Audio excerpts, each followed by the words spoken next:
ये number system का संख्या पद्धति चैप्टर का सवाल, ठीक है।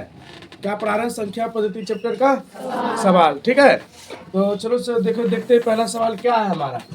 क्या है? तीन लगातार सम संख्या का योगफल। तीन लगातार सम संख्या, वो तीनों संख्या कौन कौन सा है हमको पता है? नहीं। पता है? नहीं। पता है रे? नहीं सर। उधर पता है? नहीं है। नहीं पता है तो यहाँ पे लिखेंगे माना कि पहली सम संख्या, माना कि पहली सम संख्या x। अब दूसरी सम संख्या, दूसरी सम संख्या x प्लस 2। x प्लस 2 क्यों माने? x प्लस 1 भी तो मान सकते थे। x प्लस 2 क्यों माने? ये देखो, क्योंकि हमारा x, मान लो x की वैल्यू 3 है और ये सॉरी 2 है।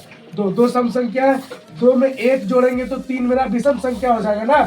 तो 2 में हमको 2 जोड़ना होगा तब ना अगली विषम संख्या निकलेगा, हैं? अब तीसरी सम संख्या, तीसरी सम संख्या तो x प्लस 4, ठीक है। मेरे पास कह रहा है तीन लगातार संख्या निकल गया।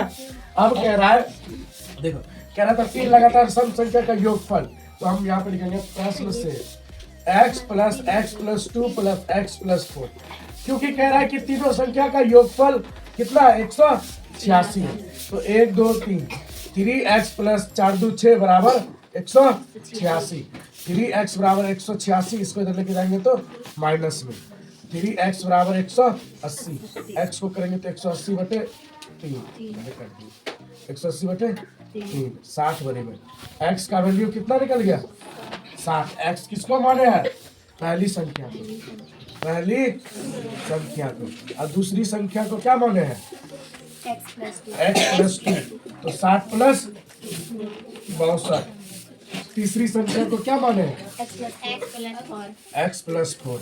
60 प्लस 4 64। मेरे पास संख्या क्या निकल गया? 60 62 64, है ना। ये देखो, ये तीनों लगातार सम संख्या है ना, लगातार सम संख्या है और जो कि तीनों सम संख्या है, ठीक है। सबको समझ में आ गया? चलो कॉपी में नोट करो।